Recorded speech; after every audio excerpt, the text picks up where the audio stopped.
सुप्रभात। Lord William Bentinck secondary school द्वारा आयोजित हिंदी की कक्षा में आप सभी का स्वागत है।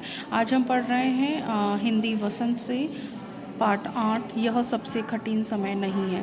जया जादवानी द्वारा लिखित ये कहानी आज के संदर्भ में मनुष्य को एक बुलंद हौसला देती है, जो एक मनुष्य को मैसेज देती है, एक संदेश के रूप में हमारे सामने प्रस्तुत होती है कि अभी भी देर नहीं हुई है लक्ष्य तक पहुंचने की। अब भी हर संभव प्रयास के माध्यम से हम अपनी मंजिल तक पहुंच सकते हैं। कविता को पढ़ाने से पहले मैं कवित्री का परिचय दूंगी।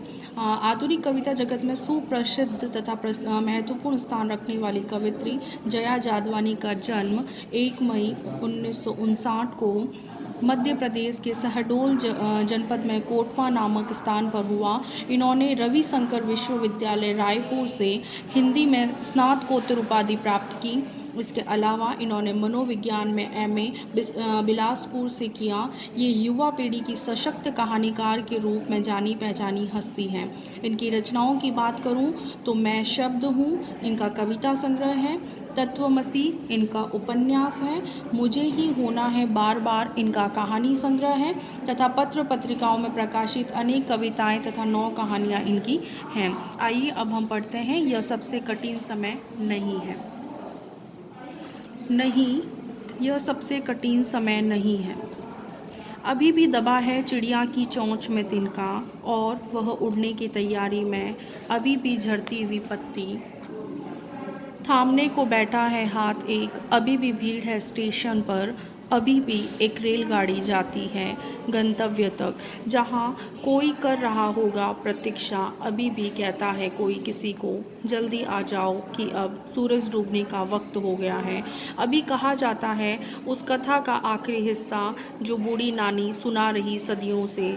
दुनिया के तमाम बच्चों को अभी आती है एक बस अंतरिक्ष के पार की दुनिया से, लाएगी बचे हुए लोगों की खबर। नहीं, यह सबसे कठिन समय नहीं है।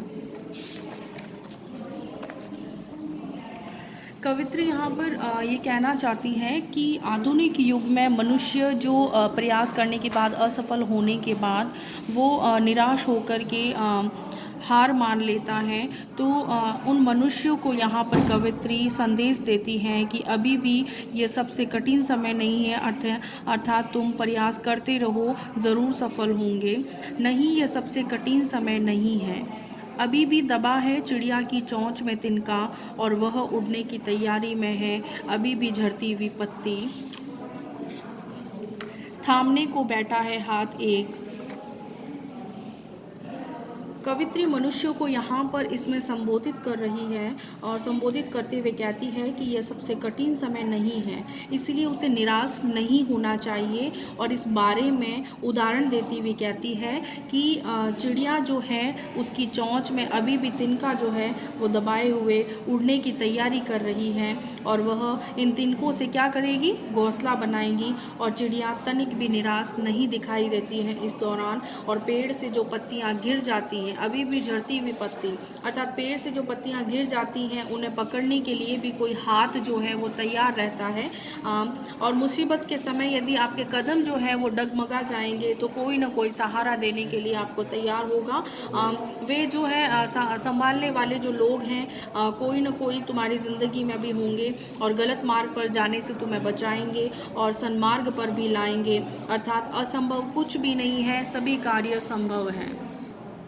अभी भी एक रेलगाड़ी जाती है, अभी भी भीड़ है स्टेशन पर, अभी भी एक रेलगाड़ी जाती है गंतव्य तक, जहां कोई कर रहा होगा प्रतीक्षा। अभी भी कहता है कोई किसी को, जल्दी आ जाओ कि अब सूरज डूबने का वक्त हो गया है।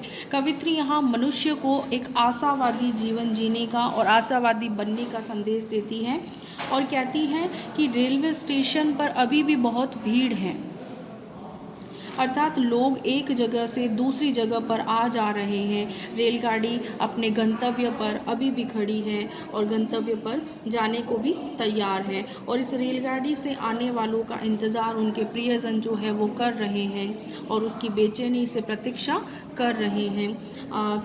कोई किसी को मन ही मन कह रहा है कि सूर्य के छिपने का समय हो गया है, मतलब सूरज डूबने का वक्त हो गया है, अर्थात संध्या हो रही है, इसीलिए अब जल्दी से आ जाइए।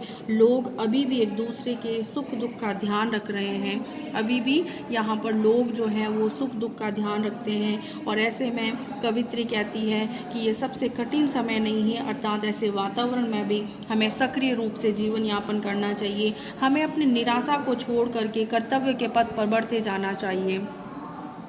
अभी कहा जाता है उस कथा का आखिरी हिस्सा जो बूढ़ी नानी सुना रही सदियों से दुनिया के तमाम बच्चों को, अभी आती है एक बस अंतरिक्ष के पार की दुनिया से, लाएगी बचे हुए लोगों की खबर, नहीं ये सबसे कठिन समय नहीं है। यहाँ कवित्री कहती हैं कि संयुक्त परिवारों में जिस तरह से दादी और नानी के द्वारा जो आज भी कहानियाँ सुनाई जाती हैं, जिसके अंत में परिश्रम पूर्वक आगे बढ़ते हुए लक्ष्य प्राप्त करने की शिक्षा दी जाती है, जो एक शिक्षा के संदर्भ से ही बच्चों को सुनाई जाती है बुजुर्गों के द्वारा, इस समय भी ऐसी कहानियाँ सुनाई जाती हैं जिसके अंत में अंतरिक्ष में आने वाली एक बस का वर्णन होता है। अभी कहा जाता है उस कथा का आखिरी हिस्सा जो बूढ़ी नानी और दादी के द्वारा सदियों से सुनाई जाती है इन तमाम बच्चों को, अभी आती है एक बस, मतलब यहाँ पर एक अंतरिक्ष से आने वाली उस अदृश्य बस का यहाँ पर जिक्र किया गया है। अंतरिक्ष में खोज तथा साहसपूर्ण कार्य करते हुए कुछ लोग मारे गए तथा जो कुछ लोग बचे हैं उनकी कुशलता का समाचार लेकर के वो बस आती है, धरती पर रहने वालों को उसका समाचार देती है। धरती पर इतना कुछ हो रहा है तो निश्चित रूप यह सबसे कठिन समय नहीं है, अर्थात यह सब कुछ संभव है और हमें सक्रिय रूप से रह करके अपने जीवन में सक्रिय भूमिका निभानी चाहिए और हर संभव प्रयास करने चाहिए अपने लक्ष्य तक जाने के लिए। ठीक है, इसीलिए यहाँ पर कवित्री कहती हैं कि यह सबसे कठिन समय नहीं है, अभी जीवन में और भी बहुत कुछ हमें देखना है। यहाँ मनुष्य को आशावादी बनने का संदेश यहाँ कवित्री देती है। धन्यवाद।